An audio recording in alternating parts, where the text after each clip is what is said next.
بسم الله الرحمن الرحيم والصلاة والسلام على أشرف المرسلين.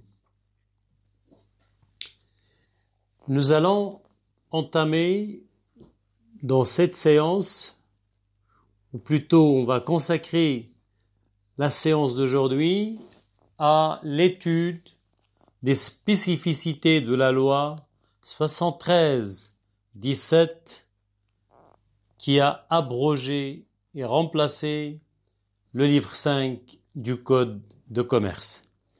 Parce que comme vous savez que le législateur marocain, lorsqu'il a adopté, il a promulgué la loi 73-17, c'est pour répondre aux imperfections du livre 5 du Code de commerce, et il a apporté aussi des réponses à des questions tellement posées par la jurisprudence et dans lesquelles on remarquait qu'il y avait une diversité de tendances par rapport aux tribunaux du royaume. Et on verra par exemple le cas de la période suspecte qui a fait couler beaucoup d'encre et qui a poussé le législateur marocain à adopter une nouvelle version pour définir cette notion.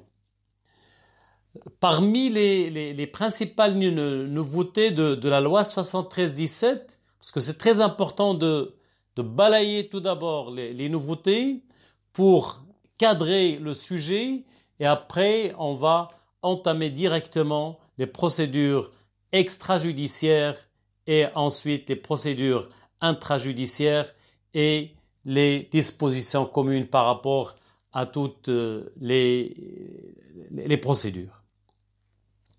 On remarque que dans les conditions d'ouverture, le législateur marocain a répondu à une question qui est très importante, parce que dans l'ancienne loi, la procédure est ouverte contre le commerçant et l'artisan.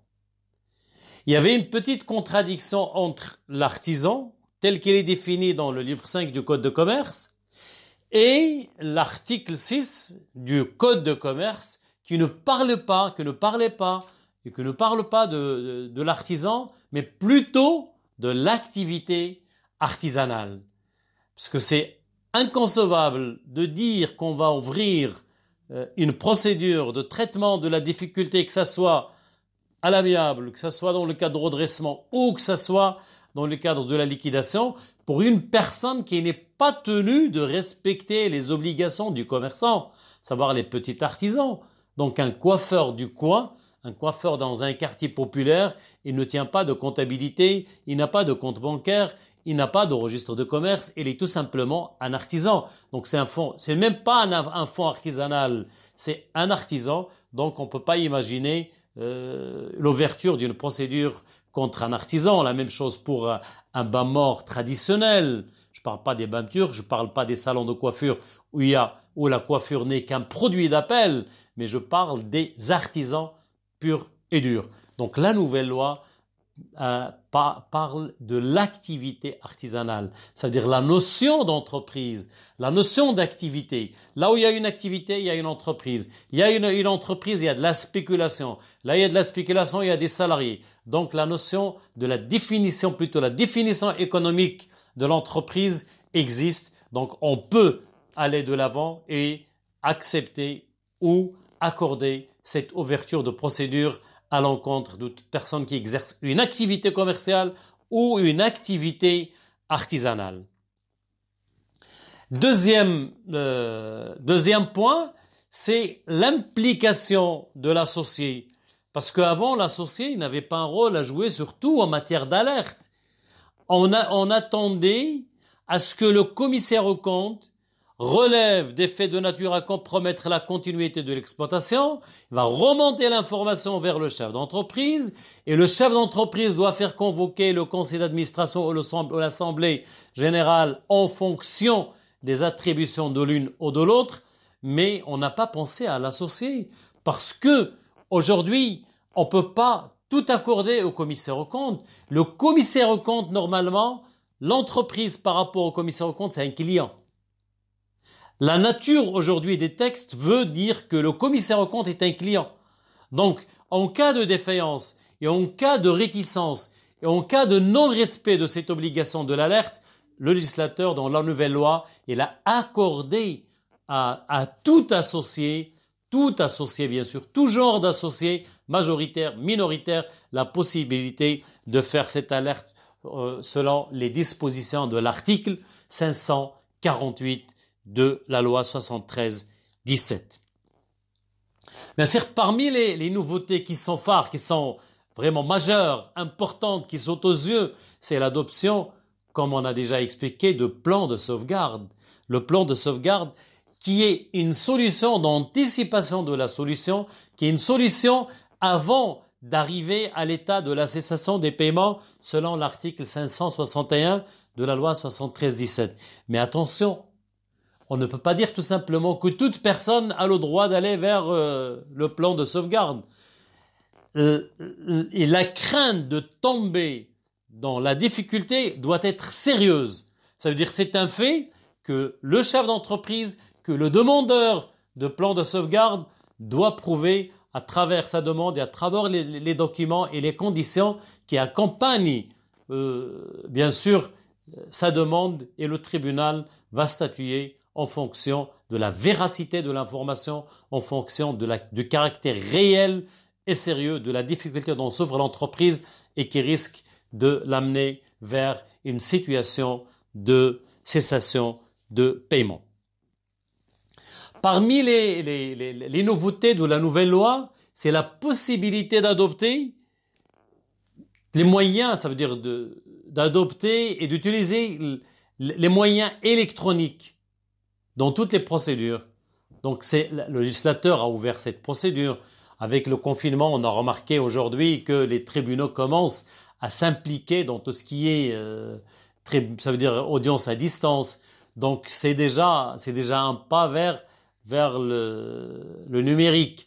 Donc là, la loi a anticipé donc la possibilité demain d'ouvrir une procédure de redressement, de présenter sa requête, de présenter ses documents, de tout faire bien sûr à condition de respecter bien sûr les procédures dont la présence physique est obligatoire, telles que lorsqu'on parle de la convocation de chef d'entreprise ou d'écouter le chef d'entreprise, soit dans le cadre du plan de sauvegarde, soit dans le cadre des procédures extra ou intra-judiciaires.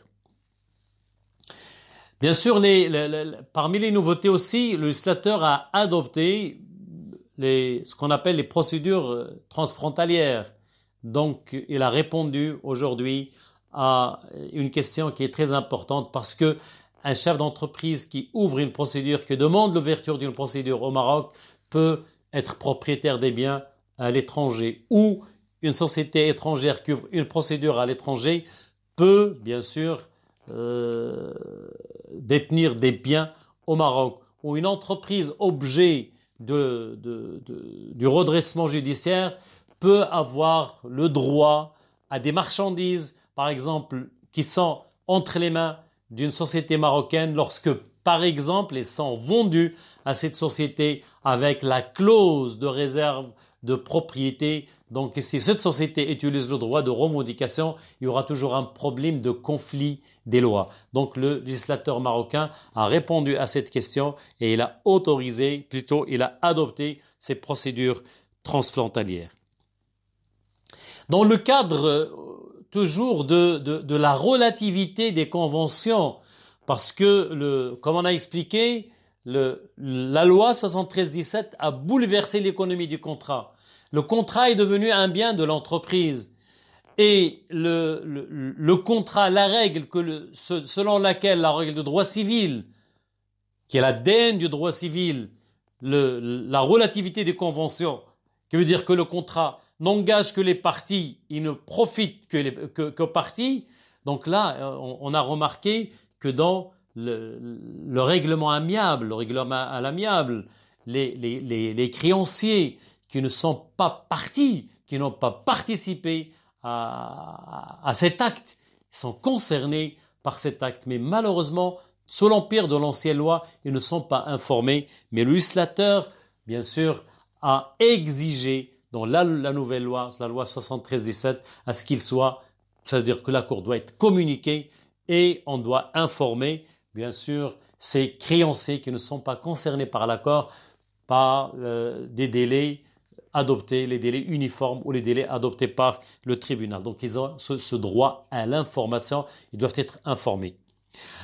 Alors là aussi, avant, il y avait ce problème de déclaration des créances. Comme vous savez, la déclaration de créances est une demande en justice. C'est une procédure. Et le chef d'entreprise, plutôt le créancier, doit déclarer sa créance sous peine de forclusion. Le risque là, la forclusion, c'est la perte de la qualité de créancier. Et il doit demander la relevée de forclusion dans un délai d'une année, mais c'est pas toujours réussi, parce qu'il y a des fois la procédure est ouverte, mais la situation de l'entreprise est déjà en phase de liquidation judiciaire. Donc, cette déclaration, ou plutôt cette déclaration de créance, bien sûr, doit être faite par le débiteur, mais il a apporté quand même pour quelques créanciers à qui on doit notifier l'ouverture de la procédure pour qu'ils puissent faire cette déclaration. Surtout que pour la dette publique, l'administration fiscale. Et là, il y a encore une nouveauté, c'est que la loi 73-17 a répondu d'une manière expresse et sans équivoque que les remises de dettes ne peuvent jamais toucher le principal d'une dette publique. Donc c'est pour être en harmonie avec le code de recouvrement des créances publiques. Une autre nouveauté par rapport à la déclaration de la cessation des paiements. Comme vous savez que le chef d'entreprise est tenu d'une obligation de résultat, à savoir de déclarer sa créance dans un délai sous l'empire de l'ancienne loi de 15 jours. Mais la nouvelle loi, elle a un peu élargi la durée de déclaration de créance et qu'il peut le faire dans un délai de 30 jours, parce que quand même 15 jours, c'était un délai très, très réduit. Et on a remarqué que c'est rare, c'est pour ne pas dire ça ne dépasse pas 3 ou 4% des chefs d'entreprise qui déclarent leur cessation de paiement dans un délai de 15 jours. Pourquoi? Parce qu'ils ont peur. Parce que lorsqu'on lit le livre 5, lorsqu'on lit la loi, et juste en arrivant aux articles 713, 714, dans lequel il y a la banqueroute, il y a les peines d'emprisonnement, le chef d'entreprise, automatiquement, s'il n'est pas très bien averti, il va avoir peur. Il ne va pas s'aventurier d'aller au tribunal pour leur dire « je suis en état de cessation des paiements » avec un risque pour lui que sa procédure soit versée vers la liquidation judiciaire avec toutes les responsabilités qui en découlent, que ce soit une responsabilité civile, l'action au comblement du passif, que ce soit une responsabilité pénale avec des peines privatives de liberté. Parmi aussi les nouveautés qui sont très importantes, c'est l'élimination de la notion de secrétaire greffier en tant que syndic. Parce que le législateur, bien sûr, a renvoyé vers un décret d'application, un texte d'application, qui va nous fixer les conditions et les compétences requises pour être syndic. Donc, on ne parle plus de greffier comme étant un organe de procédure, à savoir le syndic. Aussi, le législateur marocain, dans la loi 73-17, a bien défini la notion de cessation de paiement. Parce qu'avant, il y avait un grand débat, à tel point qu'il y a des tribunaux qui ont poussé le bouchon très fort en exigeant vraiment des jugements et le commencement d'exécution pour dire que l'entreprise est en état de cessation de paiement.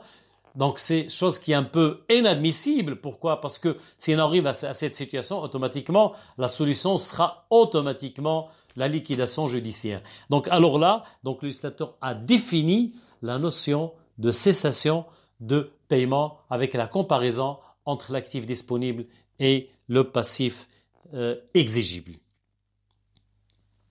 Aussi dans l'article 585, le législateur marocain, lorsqu'il a traité l'extension de la procédure, il a rajouté une nouveauté qui est très importante. Ça veut dire que cette extension peut être faite à l'encontre des sociétés fictives. Les sociétés fictive. Donc on parle ici de la fictivité de la personne morale. Parce qu'il peut s'agir d'une entreprise en difficulté, mais il y a une autre entreprise qui est créée légalement, normalement, mais qui n'a pas d'activité, mais qui est tout simplement une personne morale de paille, qui sert tout simplement au détournement ou aux dissimulations des biens ou de l'argent de la société en enregistrement judiciaire. Donc là, il y a des imbrications financières, il y a des flux monétaires entre les deux sociétés. Automatiquement, c'est une société fictive. On peut accepter l'extension de la procédure à cette société fictive. Là aussi, le législateur a exigé le dépôt d'un montant, selon la loi 73-17, d'un montant d'argent comme dépôt et frais de procédure. Mais si le chef d'entreprise ne le dépose pas, donc le tribunal doit avertir l'un des créanciers pour le déposer. Mais il n'a pas répondu à la troisième question. Si le créancier ne le dépose pas, bien sûr là, le problème se posera parce que est-ce que le tribunal va bien sûr prononcer une fin de non-recevoir parce que tant que les frais n'ont pas été déposés, automatiquement, selon les règles de la procédure civile, c'est une fin de non-recevoir. Parmi les nouveautés, c'est le comité des créanciers aussi. Le comité des créanciers qui est un organe, mais le comité de créanciers, on le trouve uniquement au niveau du redressement judiciaire, on ne le trouve pas au niveau de plan de sauvegarde. Tout simplement parce que dans le plan de sauvegarde, il n'y a pas de cessation des paiements. Il y a une crainte de cessation de paiement. L'entreprise est une entreprise saine. Donc ça ne sert à rien d'organiser un comité des créanciers. Mais par contre, lorsqu'on arrive au plan de redressement, automatiquement, bien sûr, l'entreprise est en état de cessation des paiements. Peut-être la procédure, le déclenchement de la procédure est fait par un créancier, quelle que soit la nature de la créance, de sa créance. Donc automatiquement, le législateur a mis en place ce comité des créanciers et là, bien sûr, définit les conditions de ce comité des créanciers ou d'association des créanciers dans l'article 606 et il est obligatoire par rapport à toute entreprise qui est tenue légalement d'avoir un commissaire aux comptes. Donc on parle des sociétés anonymes, on parle des sociétés à responsabilité limitée dont le chiffre d'affaires dépasse 50 millions de dirhams hors taxe. On parle aussi des entreprises dont le montant du chiffre d'affaires dépasse 25 millions de dirhams ou qui emploient pendant la dernière année ou plutôt la dernière année avant l'ouverture de la procédure un nombre de salariés inférieur ou égal, plutôt supérieur ou égal à 25 salariés. Alors, ce comité, il participe activement, il a un rôle très important et il a même la possibilité de proposer un plan de continuation ou un plan de restructuration. Il a le droit d'utiliser, bien sûr, les voies de recours dans des cas bien déterminés. Il y avait aussi un problème, parce que tout à l'heure on a dit que le législateur marocain a répondu à un nombre de questions posées par la jurisprudence. Parce qu'avant, lorsqu'on parle de paiement des créances, il y a les petites créances, des petites sommes de créances. Par exemple, une entreprise de taille, et nous avons un créancier d'un montant de 10 000 dirhams. Et est-ce que, donc normalement, est-ce qu'on doit traiter les créanciers sur un même pied d'égalité? Selon ces lois, il n'y a aucun texte qui nous autorise à faire cette discrimination positive par rapport aux petits créanciers, mais là avec, surtout que le plan est de 10 ans, donc 10 000 dirhams, je vais la diviser sur 10 années. Donc la nouvelle loi 73-17 autorise de ne pas bien dire, soumettre les petits créanciers ou les petits montants de créances aux mêmes règles des autres créances. Là aussi, au niveau de la liquidation judiciaire, il y a une nouveauté qui est très importante, qui a posé énormément de problèmes, surtout dans quelques villes. Je me rappelle, dans la ville d'Agadir, ce cas s'est posé au niveau de tribunal, c'est que lorsqu'on prononce la liquidation judiciaire, automatiquement, qui dit liquidation, il dit radiation et disparition de la personnalité morale. Radiation au niveau du registre de commerce et disparition de la personnalité morale. Donc clôture de procédure égale radiation et bien sûr disparition de la personnalité morale. Mais on se retrouve après la liquidation que l'entreprise détient toujours des biens, détient toujours des actifs. Il y a toujours des actifs qui appartiennent à l'entreprise. Avant, il y avait un grand problème. Que faire? Donc là, le législateur marocain, dans la loi 73-17, a répondu à cette question en autorisant au tribunal la réouverture de la procédure lorsque, bien sûr, il y a des conditions sérieuses et réelles qui nécessitent de réouvrir la procédure, mais bien sûr avec un jugement motivé. Donc aujourd'hui, le tribunal, si on apprend c'est la liquidation judiciaire et il se retrouve que l'entreprise a toujours des actifs, on a la possibilité de demander au tribunal de réouvrir la procédure, bien sûr, et le tribunal a le droit de le faire. La même chose par rapport à la période suspecte, parce qu'il y avait toujours un grand débat et le jugement qui a fait couler beaucoup d'encre, qui est rendu par un tribunal, le tribunal de commerce de Marrakech, c'est que le tribunal de commerce de Marrakech a remonté la saison des paiements jusqu'à 5 ans. Mais en lisant l'article 680 du Code de commerce, du livre 5 du Code de commerce, on remarquait que le premier alinéa, il parle de 18 mois, le deuxième alinéa, il dit que le syndic a la possibilité de demander le renouvellement de la période suspecte plusieurs fois. Et donc le tribunal de commerce a appliqué la première sous prétexte, soi-disant, que dans le premier alinéa, le syndic n'est pas encore nommé et le législateur n'a pas renvoyé au premier alinéa. Donc il a traité la question de renouvellement dans le troisième paragraphe de l'article 680 et à partir de là, donc le renouvellement est possible. Donc si le tribunal constate que la cessation de paiement remonte à 5 ans, donc le tribunal peut adopter cette date comme état de cessation de paiement. Mais avec la nouvelle loi, la loi 73-17, donc elle a répondu en disant que le maximum c'est 18 mois. Donc il a évité ce conflit entre l'article, le paragraphe 1 et le paragraphe 3 de l'article 680 du Code de commerce. Alors là aussi, parmi les nouveautés qu'on trouve au niveau de l'article 670, c'est de la loi 73-17, parce qu'avant, il y a tout simplement le juge commissaire. Donc aujourd'hui, on parle d'un juge commissaire délégué ou un juge commissaire, un vice-juge commissaire. Donc en cas d'empêchement pour le juge commissaire, il y a une personne qui va être nommée pour assurer la mission et la tâche de juge commissaire. Ainsi que dans l'article 672 de la loi 73-17, parce qu'il y avait un problème, il y avait un débat, est-ce que le juge commissaire peut assurer les questions plutôt la compétence en matière de référé, est-ce qu'il est compétent en matière de référé? Donc toujours normalement, c'est pas le cas dans l'empire de livre 5 de l'ancienne loi, mais avec la nouvelle loi, donc la loi 73-17 a ajouté aux attributions de juge commissaire toute demande, toute contestation et bien sûr qui a un caractère urgent et bien sûr toute question qui relève un caractère temporaire ou conservatoire ou toute réclamation contre le syndic. Donc il a élargi un peu le champ d'intervention du syndic pour dire aujourd'hui c'est une urgence, si le syndic intervient, donc on n'a plus besoin de penser est-ce qu'on va soumettre le litige au juge de référé. Alors là aussi, parmi les nouveautés, c'est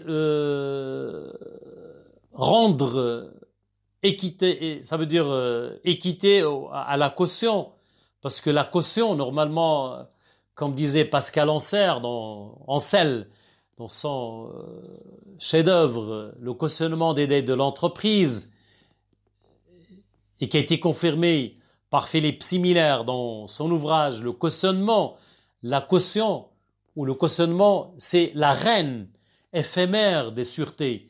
Mais aujourd'hui, qui cautionne paye. Donc la caution a perdu, ou le cautionnement a perdu ce trône, son trône comme reine éphémère de sûreté personnelle. Pourquoi? Parce que, tout simplement, la loi, l'article 662 de livre 5 du Code de commerce avait consacré un sort qui est vraiment inéquitable, qui est un peu désastreux par rapport à la caution, parce que le sort de la caution n'est pas lié au sort de débiteur principal, alors que normalement, selon les dispositions de l'article 1117 et suivant de Dahir, obligations et contrats, le contrat de cautionnement est un contrat accessoire en principe et que l'obligation de la caution doit être calquée sur l'obligation principale. Alors là, la nouvelle loi, la loi 73-17, vient bien sûr de rendre justice au contrat de cautionnement en adoptant la règle selon laquelle que la caution profite bien sûr à tout ce qui arrive au débiteur principal et il est profitable au débiteur bien sûr à la caution. Donc c'est un accord de débiteur principal des remises de dette, ils sont profitables à la caution. Si un accord des délais, il est profitable. Si le chef, c'est le débiteur, plutôt le créancier ne déclare pas sa créance, automatiquement il y a forclusion, il y a aussi libération par voie accessoire de la caution.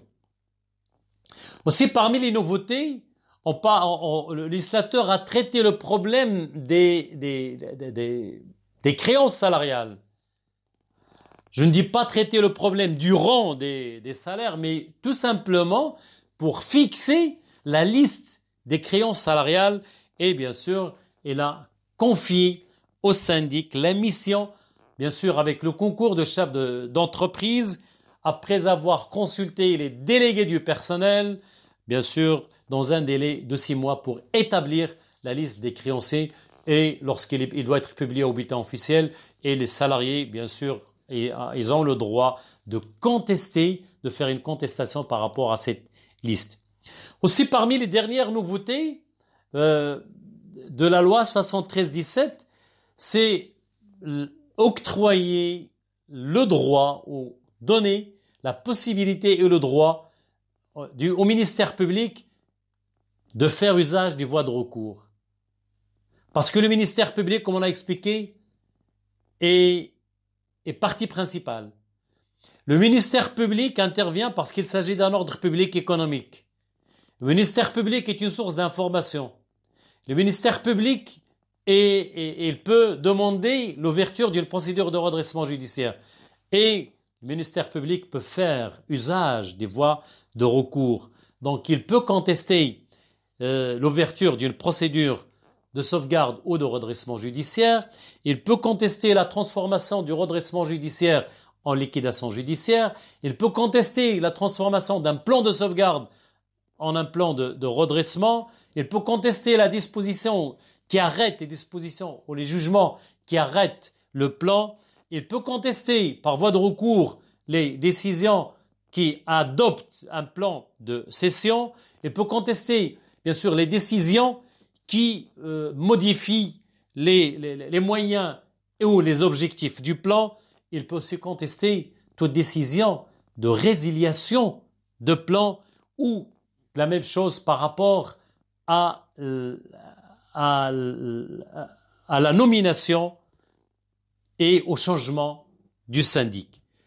La seule exception par rapport aux voies de recours s'agit bien sûr de la désignation du juge commissaire et où, bien sûr, lorsqu'on désigne un juge commissaire ou le remplacement du juge commissaire. Comme je l'ai expliqué tout à l'heure, il y a une nouveauté qui est très importante, c'est par rapport aux dettes publiques. La dette publique, selon la loi 73-17, ne peut jamais faire l'objet d'aucune remise parce que le syndic, après faire consultation, après la vérification des créances, il entame bien sûr une consultation des créanciers pour leur demander des remises de dette et bien sûr des délais de paiement. Donc l'exception par rapport à la nouvelle loi pour être en harmonie, je pense avec l'article 100 du Code de recouvrement des créances publiques, la créance fiscale ne peut jamais faire l'objet de remise de dette. Par rapport à la nouveauté des créances publiques, comme vous savez que lorsque le syndic, après avoir entamé la procédure de déclaration des créances et la vérification des créances, il entame une procédure de consultation des créanciers pour leur demander des remises de dette et des remises de dette ou des délais de paiement. L'exception faite par la loi 73-17 concerne la dette publique, surtout la dette fiscale. Donc, selon la loi 73-17, aucune remise du montant principal ne peut être accordée par rapport à cette dette fiscale. Donc, c'est pour être en harmonie avec le code du recouvrement des créances publiques. Une dernière nouveauté concerne les contrats en cours. Les contrats en cours, bien sûr, seul le syndic a le droit d'exiger la continuité des contrats en cours. C'est la disposition qui a été dictée par l'article 575 de l'ancien code de commerce. Mais la nouveauté par rapport à la loi 73-17, c'est que si la continuité ou la résiliation ou l'arrêt de ce contrat va entraîner une réduction des contrats de travail, donc cette rupture de contrat de travail est qualifiée par ce texte d'une manière expresse comme un licenciement pour motif économique. Sur ce, je vous remercie et à la prochaine séance, Inch'Allah.